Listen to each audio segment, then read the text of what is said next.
শান্তিপুর গ্রামের মোড়ল বাড়ির বড় ছেলে সুমিত বিয়ে করেছে শহরের মেয়ে সুমতিকে। সুমতি শিক্ষিতা, মার্জিত, কিন্তু গ্রামের কাজকর্মে একটু কাঁচা। অন্যদিকে ছোট ছেলে বাতাসের বউ শ্যামলী পুরোপুরি গ্রামের মেয়ে, ঘরকন্যায় পটু, কিন্তু মনে মনে বড় জায়ের প্রতি তার প্রচণ্ড হিংসে। সকালবেলা সুমতি রান্নাঘরে গিয়ে উনুন ধরাতে হিমশিম খাচ্ছে। ধোঁয়ায় তার চোখ লাল হয়ে গেছে। পাশেই শ্যামলী স্বাচ্ছন্দ্যে কাজ করছে আর বাঁকা হাসি হাসছে। ও দিদি, শহরের মেম সাহেব হয়ে গ্রামে এসেছো কেন? এখানে তো আর সুইচ টিপলেই রান্না হয় না। এই ধোঁয়া সহ্য করা কি তোমাদের মতো নরম শরীরের কাজ? শিখিয়ে দিলে আমি নিশ্চয়ই পারবো বোন। আসলে অভ্যেস নেই তো, তাই একটু সময় লাগছে। শেখার বয়স তো পার করে এসেছো। পাড়ার লোকে হাসাহাসি করে, বলে মোড়ল বাড়ির বড় বউ নাকি একটা বটিও ধরতে জানে না। লজ্জা লাগে আমাদের। সুমতি কিচ্ছু বলে না, মাথা নিচু করে নিজের কাজ করার চেষ্টা করে। কিন্তু শ্যামলী সুযোগ পেলেই সুমতিকে পোশাক, কথা বলার ধরন আর তার শহরের বাপের বাড়ি নিয়ে আজে বাজে কথা শুনিয়ে দেয়। সেদিন বাড়িতে কয়েকজন বিশেষ অতিথি আসার কথা। শাশুড়ি মা সুমতিকে বললেন সামান্য একটু মাংস রান্না করতে, আর শ্যামলীকে দায়িত্ব দিলেন বাকি সব রান্না। সুমতি খুব যত্ন করে অনেক কিছু দিয়ে বেশ সুস্বাদু রকমভাবে মাংস তৈরির চেষ্টা করল।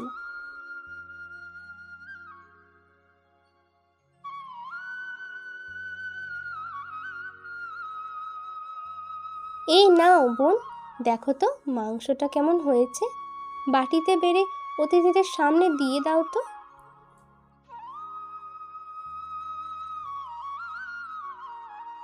শ্যামলী মাংসের বাটিটা হাতে নিয়ে একটুখানি চেখে দেখল। ও মা, এ কি বানিয়েছো দিদি?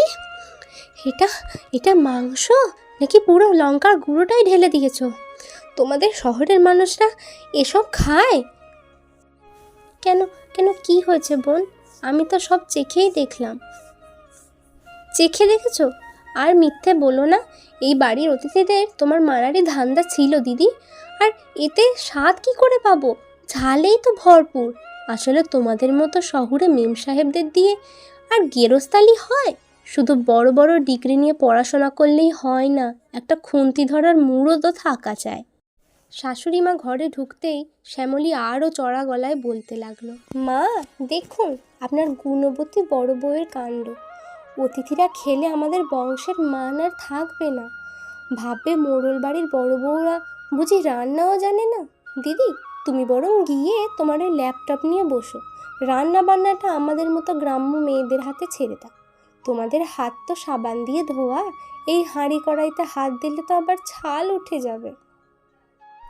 আমি তো সব কিছু যেমনভাবে হয় সেটা মেনেই করেছি শ্যামলী।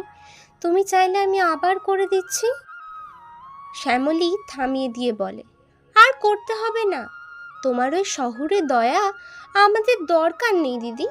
মেকআপ করে বসে থাকাই তোমার কাজ। কাজের বেলায় লবডঙ্কা। ছি, আমার তো লজ্জা লাগছে যে তুমি এই বাড়ির বড় বউ। সুমতি আর একটি কথাও বলতে পারল না। মুখ চেপে সে নিজের ঘরের দিকে ছুটে গেল। শ্যামলী জয়ের হাসি হাসল ঠিকই, কিন্তু সে জানতো না যে তার এই নিষ্ঠুর কথাগুলো সুমতির মনে কতটা গভীর ক্ষত তৈরি করেছে। হঠাৎ একদিন বাড়িতে এক বিপদ ঘটল। ছোট বউ শ্যামলী উঠোনে জল আনতে গিয়ে পিছলে পড়ে গেল। তার পা মচকে গেল আর শরীরের একদিকে প্রচণ্ড চোট পেল। শাশুড়ি মা আর বাড়ির পুরুষরা তখন বাড়িতে ছিলেন না। বাড়িতে শুধু দুই জা। শ্যামলী যন্ত্রণায় কাতরাচ্ছে, কিন্তু তার অহংকার তাকে সুমতির কাছে সাহায্য চাইতে বাধা দিচ্ছে। শ্যামলী, কি হয়েছে? দেখি পাটা, ও মা, এ তো অনেক ফুলে গেছে।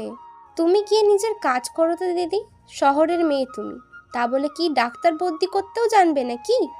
আমারটা আমি বুঝে নেব। সুমতি শহরে থাকাকালীন নার্সিংয়ের একটা কোর্স করেছিল। সে খুব দক্ষতার সাথে শ্যামলীর পায়ে বরফ দিল, ব্যান্ডেজ বাঁধল এবং ব্যথার ওষুধ খাইয়ে দিল। সারা রাত সুমতি শ্যামলীর পায়ের কাছে বসে তার পায়ে ঠান্ডা বরফ জলের সেক দিল আর সেবা করল। পরদিন সকালে শ্যামলীর পায়ের ব্যথা অনেকটাই কম। সে চোখ মেলে দেখল তার বড় যা সুমতি পাশে বসে তন্দ্রাচ্ছন্ন, তার হাতে একটা ভিজে তোয়ালে। শ্যামলীর মনে হলো, যাকে সে এতদিন শহরের মেম বলে গালমন্দ করেছে, সেই মানুষটাই আজ নিজের ঘুম হারাম করে তাকে সুস্থ করে তুলেছে। দিদি, ও দিদি, কি হয়েছে শ্যামলী? খুব ব্যথা করছে বোন? দাঁড়াও, আমি দেখি। কাল রাতে আমি যা পেরেছি তাই করেছি, আজ দেখি যদি কোনোভাবে একটু হসপিটালে তোমাকে নিয়ে যেতে পারি। না দিদি, ডাক্তার আমার আর লাগবে না। এটা তো শুধু একটা বাইরের অসুখ ছিল, কিন্তু তুমি তো আমার মনের অসুখটাকে সারিয়ে ফেলেছ। আমি তোমাকে কত আজে বাজে কথা বলেছি, ছোট করেছি। সেদিন কিভাবে তোমাকে শুধু মাংসটা একটু ঝাল হওয়ার জন্য অপমান করেছি, অথচ তুমি আমাকে একটুও ঘৃণা করলে না। তুমি তো আমার বোন শ্যামলী। শহর হোক আর গ্রাম, মানুষের রক্ত তো একই রঙের হয়। আর তুমি আমার ছোট বোনের থেকে কোনো অংশেই কম নয়। বোনের ওপর কি দিদি রাগ করে থাকে? দিদি, আজ থেকে আমি তোমাকে উনুন ধরানো আর গ্রামের সব কাজ শিখিয়ে দেব, আর তুমি আমাকে তোমার মধ্যে ধৈর্য করা শেখাবে। কি বলো দিদি? সুমতি শ্যামলীর দিকে তাকিয়ে হাসল। মোড়ল বাড়ির বড় বউ আর ছোট বউয়ের মাঝে সেই হিংসার দেওয়ালটা ভেঙে গিয়ে এক গভীর বন্ধুত্বের জন্ম হলো।